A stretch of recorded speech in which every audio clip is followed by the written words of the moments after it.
और लप लप लप लप करके मकई खाने लगी। अरे बाबा को इतना गुस्सा उठा ना कि वो बगल में मुंगरी था, घुमा के जैसे मारा झटा, बकरी बोला भैं, मर गए। अब मर गए तो इनको लगा कि अब तो पाप हो गया, अब चलो फेरों से गंगा जी नहाने के लिए। तो फेरों कमल सम्मल का मोटरी बांध के जा रहा था। तो मैं पूछा कि दादा एक बार तो बकरी मार लो, अभी नया के भतकी मारबो। कहने का मतलब कि पाप कर्म यहाँ पर हो ही जाता है, कितनों नेम धर्म से रहिए कुछ न कुछ हो ही जाता है। बड़े शांत स्वभाव के रहते, लेकिन कभी कभी उसको भी बीपी हाई हो जाता है। उसको मन में नहीं होता कि गुस्सा है, लेकिन ये विकार सब इसके शिकार है ना। आदमी को इस संसार में क्या समझते, खराब कौन करता है? यही संसार का जो विकार है यही खराब करता है। रावण कौन था? ये रावण ये ब्राह्मण था, ये विधाता ब्रह्मा जी के पुत्र थे पुलस्त ऋषि। अब पुलस्त का ही बेटा था विश्रवा, और विश्रवा मुनि का पुत्र था ये रावण। अब कहिए डायरेक्ट परपोता किसका? तो ब्रह्मे जी का। ज्ञानी भी प्रकांड विद्वान थे रावण। सुना जाता है कि भोले बाबा एक माँ पार्वती जब रुष्ट हो गई तो एक मंदिर बनाए रहने के लिए सोने का। भाई गृह प्रवेश कौन होगा? तो बोले कि उस समय का नामी गामी पंडित जी रावण महाराज है, तो बुला लो पूजा करने के लिए। अब पूजा कराए, बोले दक्षिणा क्या लोगे? तो रावण बड़ा तेज था, तेज पंडित था, बोला दक्षिणा में क्या दोगे? घोड़े दे दो। तो भगवान भोले बाबा ने पार्वती मैया को कहा हम लोग के भाग में वही पहाड़ी पर्वत लिखा है, इसलिए घर द्वार का चक्कर छोड़ो। कहने का विषय कि रावण बड़ा पंडित था, लेकिन रावण इतना बड़ा भक्त था कि आज के भक्त भोला बाबा को आंख धतूरा चढ़ाते हैं, डिमांड करोड़ों का करते हैं। परंतु वो रावण ऐसा भक्त था, यहाँ क्या चढ़ाए? जिलेबी ने चढ़ेला, या आगान रख दिया, आगान ज्वाला लेके बगल में रख दिए। तो जिसको जो भाव बनता है चढ़ाते हैं। पर रावण अपना सर काट के चढ़ा देता था, ऐसा वो था। परंतु इतना विद्वान, इतना बड़ा भक्त होने के बावजूद भी रावण को किसने खराब किया? रावण को एक काम ने नाकाम कर दिया। काम के कारण रावण नाकाम हो गया। काम बात कप लोभ अपारा, क्रोध पित्त नित छाती जारा, प्रीति करैती नौ जो भाई, उपजई सन्निपात दुखदाई, व्यापि रहो संसार में माया कटक प्रचंड, सेनापति कामादि भट दम कपट पाखंड। ये सब सैनिक सेनापति है, ये सब शत्रु है। महा अजय संसार रिपु, रिपु मतलब शत्रु होता है। तो यही सब आदमी को बेकार करता है ना। तो इसी संसार से निकलेंगे तब हम शांति से रहेंगे, नहीं तो यहाँ का जो विकार है उससे बच ही नहीं सकते आप। अभी ये हुआ, क्या हुआ? ये होली पर्व हो गया ना। अब यो निशान नहीं उतरा है, चारों तरफ देखिए गंदा गंदा घिना घिनाया हुआ गाना। जो जिसको पढ़ा लिखा के अपना पेट काट के कपड़ा नहीं पहनते, बढ़िया अपना चप्पल घिस गया है, बेटा बेटी को बढ़िया कीमती चप्पल देते हैं, बढ़िया कपड़ा मनपसंद खरीद के देते हैं, बढ़िया तेल फुलेल साबुन पाउडर क्रीम देते हैं उसको, लेकिन वो कितना घिनाया हुआ गाना बजा के सुनता है और हम लोग बेशरम की तरह भतीजी दिखा के सुनते रहते हैं। ये बड़ी दुखद बात है। जब हम इतना कुछ कमा के उसको दे रहे हैं तो उसको गंदा गाना सुनने के लिए और गंदा असली नाच गान करने के लिए थोड़ी दे रहे हैं। और यदि दे रहे हैं तो ये माँ बाप का ही मूर्खता है, और ये माँ बाप अपने लिए भी गड्ढा खोद रहा है। क्योंकि जब बेटा कुबाखर होगा तो माँ बाप का भी उद्धार होने वाला नहीं है। बाल बच्चा का अच्छा संस्कार होगा तो माँ बाप का भी उद्धार होता है। तो कहने का विषय है ये है कि होली का त्यौहार है। होली में हम विशेष रूप से, होली कब से शुरू हुआ ये किसी को पता नहीं है। होली किसका है पर्व? गजड़ी भंगड़ी का। दिन गिनते रहता वो कि कब होली आएगा, तो पियक्कड़ सब, ताकि उसके किस्मत का सितारा चमक जाएगा। सातों बोतल पी के पलटा रहेगा। पुलिसवा जब पुल्ठी मारता तो कहता है बुरा न मानो होली है, उसको पुल्ठी का असर ही नहीं होता। कहने का विषय ये कि गजड़ी भंगड़ी का ये पर्व नहीं है, एक भक्त का पर्व है। एक भक्त प्रहलाद थे जिन्होंने भक्ति की शक्ति दुनिया को दिखाई, और ये दुनिया वाले के आँख में जो मोतियाबिंद है ना उसको भी ठीक किया। कि जिसके दिमाग में भुस्सा ये भरा हुआ रहता है कि भक्ति भजन बुढ़ापे में लोग करते हैं, बाल बच्चे को इससे कोई मतलब नहीं, कि उसको खाली गंदा गाना पर नाचना है, स्टाइल मारना है, फैशन में रहना है, ये भी भ्रम है। प्रहलाद जी बाल्याकाल में ही भक्ति करने लगे थे, गुरुकुल में गए और भक्त बन के रहे। और भक्ति उतना ही नहीं, माँ के पेट में ही भक्ति किए। जब उसकी कयादू माँ नारद जी महाराज के आश्रम में थे तो उस समय उसकी माँ सत्संग कर रही थी और प्रहलाद जी पेट में ही सत्संगी हो गए। श्री सद्गुरु। तो बच्चा को सत्संग मंदिर लाने की जरूरत नहीं थी। माँ बाप यदि सत्संगी हो तो बच्चा घर में बिना मंदिर गए भी सत्संगी हो जाता है, नहीं तो बगल में मंदिर होता है और बगल में गंदा गाना नाच चलते रहता है। तो माँ बाप का ही गाइडेंस होना चाहिए। 90% तो पहला गुरु तो माता पिता ही है। कहने का मेरा विषय ये है कि प्रहलाद जी के ऊपर भक्ति का रंग, सत्संग का रंग चढ़ा, पर उसका बाप कौन था? हिरण्यकश्यपु, वो राक्षस था। पर राक्षस होने के बावजूद उन्होंने बहुत सारा वरदान ले रखा था ब्रह्मा जी से, तप किया था और वरदान यही लिया था कि न दिन मरो, न रात मरो, न घर मरो, न बाहर मरो, न अस्त्र से मरो, न शस्त्र से मरो, न 12 महीने में मरो, न मनुष्य से मरो, न जानवर से मरो। तो मरूँ कैसे? मतलब नहीं मरूँ। बात फाइनल हो गया कि नहीं मरूँ। अमर समझ लिया। राक्षस था ही, दुराचार पापाचार अत्याचार फैला दिया, भ्रष्टाचार समाज में, पाखंड का प्रचार कर दिया, अधर्म का बोलबाला हो गया, हाहाकार हो गया तीनों लोक में इसके करतूत से।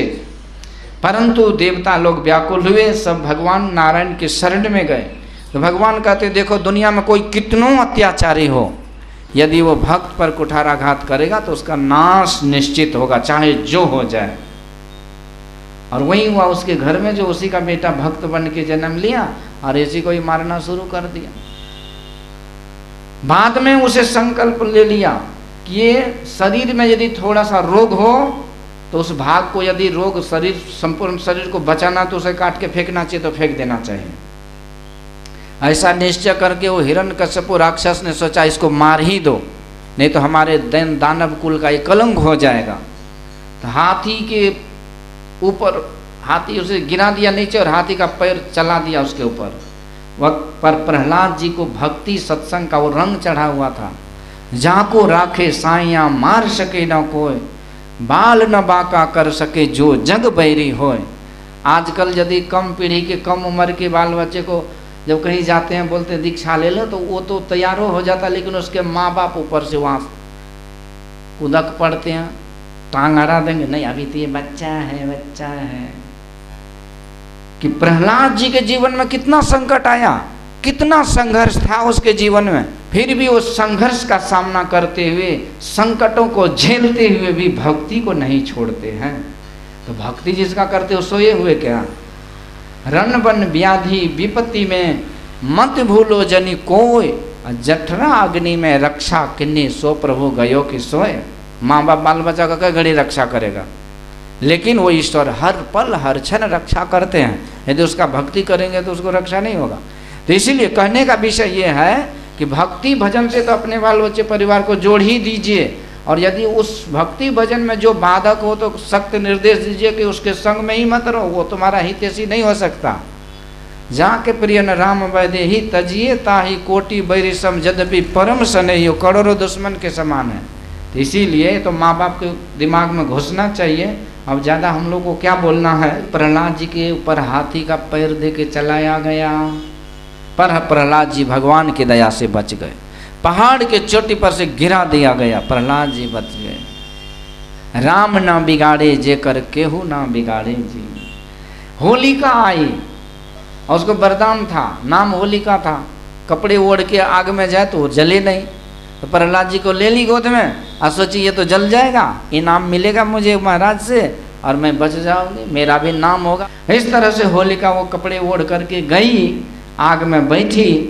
पर हुआ क्या कि होलिका के ऊपर का कपड़ा प्रहलाद जी के ऊपर लिपट गया और होलिका जलकर होली हो गई, होली हो गई। श्री सद्गुरु महाराज की जय, भक्त की रक्षा हो गई। और तब से आज तक ये होली मनाए जा रहे हैं भक्त प्रहलाद जी के जय जयकार में। तो जो आज भी जो उनके भक्त हैं, उनके अनुसरण करने वाले हैं, तो बड़े सादगी से होली मना लेते हैं अबीर गुलाब दे करके। और जो वो हिरण्यकश्यपु का वंशज है वो भी आज गंदा गंदा दारू शराब मीट मछली लेकर के मनाते हैं। तो दोनों चीज़ दिखता है, क्योंकि सुर असुर मानव दानव सब दिन से रहा है। ये कहने की बात नहीं है, ये समझने की बात है। हिरण्यकश्यप सोचा आज मैं इसे नहीं छोड़ूंगा, इसे कोई नहीं मार पाया, मेरे हाथ से ही कैसे बचेगा। पकड़ा उसे हार गट्टा, बोला बोल प्रहलाद तो किसके बल पे चुनौती दे रहा है। मैं ब्रह्मा जी से बल प्राप्त करके दुनिया में सबसे बड़ा बलवान हूँ। तो प्रहलाद जी कहते पिताजी आप जिस ब्रह्मा जी से बल लेकर के बलवान बने हैं ना, उस ब्रह्मा जी को बल देने वाले हमारे भगवान हैं, और आप बलवान नहीं हैं, आप झूठ बोल रहे हो। आप क्रोध से कांप रहे हो पिताजी, आपके बल को तो क्रोध ने परास्त कर दिया, क्रोध ने आपको हरा दिया। आप क्रोध के कारण कांप रहे हो, आप बलवान कहाँ हो, आपको तो क्रोध ने ही जीत लिया। तो यही है संसार का विकार, जो बड़ों बड़ों को कर दिया बेकार। तो उस क्रोध के कारण हिरण्यकश्यप कांपने लगा था, उसे कुछ नहीं सूझा। कहते कहाँ है तेरा भगवान, छोड़ी बकवास, बता तेरा भगवान कहाँ है। तो प्रहलाद जी क्या बोले, हम में तुम में खड़ग खम में हर जगह भगवान है मेरा। अच्छा बोलिए यदि क्रोध नहीं किया रहता, दिमाग शांत रहता, जैसे आप लोग का शांत दिमाग है, कोई कोई होते हैं दुर्दशा ऐसी, बाकी सब शांति ही होता है। तो शांत दिमाग है तो जो बोल रहे हो समझ में आ रहा है ना। और यदि क्रोध करिएगा तो बोलेंगे कुछ हो, समझ में आएगा कुछ हो। हिरण्यकश्यप क्रोध में था, जैसे प्रहलाद जी बोला कि हम में तुम में, तो चलो प्रहलाद में भगवान थे तो बात सही है, लेकिन तुम में बोला तो हिरण्यकश्यप को क्या समझना चाहिए, भाई मेरे अंदर वो बीमारी कहाँ से आ गई, वो तो मेरा दुश्मन है, मेरे अंदर कैसे घुसा, अब मेरे अंदर में घुस के निकालो उसको बाहर। अब कोई कहे कि कौवा कान लेके उड़ गया तो क्या करेंगे, गिट्टी पत्थर लेके कौवा को रपेटेंगे, तो पहले देखेंगे कानून है कि नहीं है।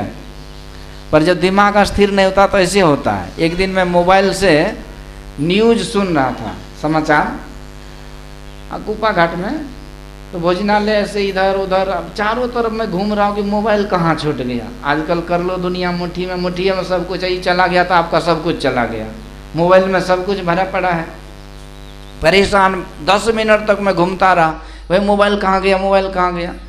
बाद में ऐसे जो हाथ माथा पर रखे तो माथा पर सटा, मोबाइल हाथी में था, तब लगा कि लो ये तो यही है।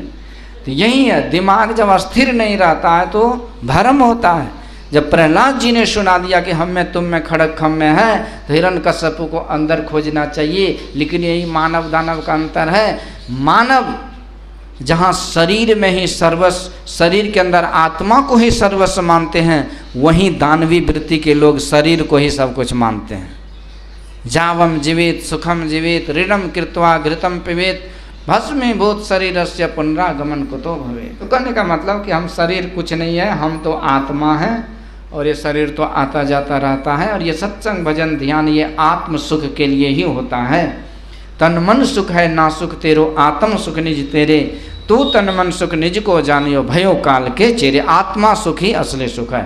ये हिरण्यकश्यप दानव थे ना, राक्षस, तो इन्होंने अपने शरीर में कुछ नहीं देखा, और जैसे खम्भ की बात सुना तो गदा घुमा के खम्भा में मारा, और वहीं भक्त की रक्षा के लिए भगवान प्रकट हुए, और नरसिंह भगवान ने हिरण्यकश्यप का खात्मा करके भक्त प्रहलाद को बचा लिए। श्री सद्गुरु महाराज। और ऐसा विकराल रूप था वो नरसिंह भगवान का कि सारी धरती के, सारी प्रकृति के जीव कांपने लगे देख करके, हे भगवान। लगा जब तांडव करने तो लगा परलय होके रहेगा। अब सब परेशान कि अब इसको शांत कौन करे बवंडर को। तो सबके मन में हुआ देवता लोगों को कि कोई कितनों गुस्सा में हो, लेकिन घर वाली के सामने वो सरेंडर हो जाता, क्योंकि वो भोजन भाजन बना के देती, कभी नमक के डबल दे दे, मिर्चा दे दे, तो फिर आफत है, फिर दिन भर पेट लड़ते रहेगा ना। इसलिए उससे कहते भंडारी से मिला नहीं रखनी चाहिए, उसी के हाथ में सब कुछ है। सब सोचा कि लक्ष्मी माँ को लाते हैं और लक्ष्मी माँ के सामने भगवान ठंडे हो जाएंगे। होता भी है स्वाभाविक है, गाँव घर में आप लोग जानते ही हैं। एक बार एक दरोगा साहब थे, वो थाना में तो खूब लाठी पुल्ठी घुमाते, एकदम दे झड़ी दे पुल्ठी, एकदम एक पुल्ठी में 1000, जितना पुल्ठी उतना हजरिया लेता है। ऐसी जितना माथा गर्म होगा उतना पैसा आता है, उसका पैकेट उतना गर्म होता है दरोगा साहब का।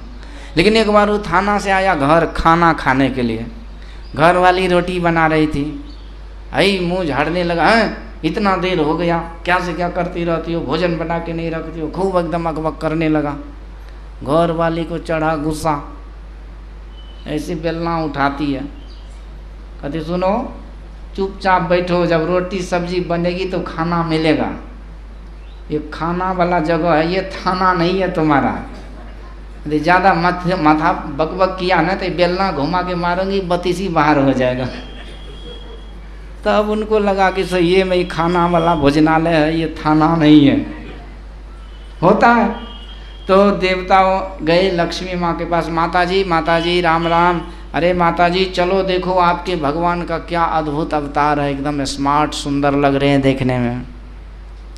लक्ष्मी मैया 16 श्रृंगार करके आरती की थाली ली और बड़ी खुशी खुशी जाती है, आरती उतारने जाती है भगवान के पास जाते जाते, और फिर वहाँ नज़दीक जा कर के आरती उतारने लगी, घंटी बजा के जो आरती उतारते हैं ना, ये परंपरा है। प्रतिव्रता नारी आरती उतार रही है, उतारती उतारती खुशी खुशी जैसे वो चेहरा देखी, डर के मारे थाली फेंक दी, मैया दैया करते भागते नजर आई डर के मारे। कहने का विषय कि अब देवताओं को समझ में नहीं आया कि अब क्या होगा, तो सबों ने प्रहलाद जी के तरफ देखा, जो कोने में खड़े हाथ जोड़े भगवान का दर्शन कर रहे थे। सबों ने कहा भैया तुम्हारे कारण ये बवंडर हुआ, अब तुम ही जाके शांत करो। तो अब प्रहलाद जी धीरे धीरे आके जब भगवान को प्रणाम किए तो भगवान की सारी गुस्सा ठंडी हो गई। तो भक्त के लिए भगवान सदैव प्रसन्न रहते हैं।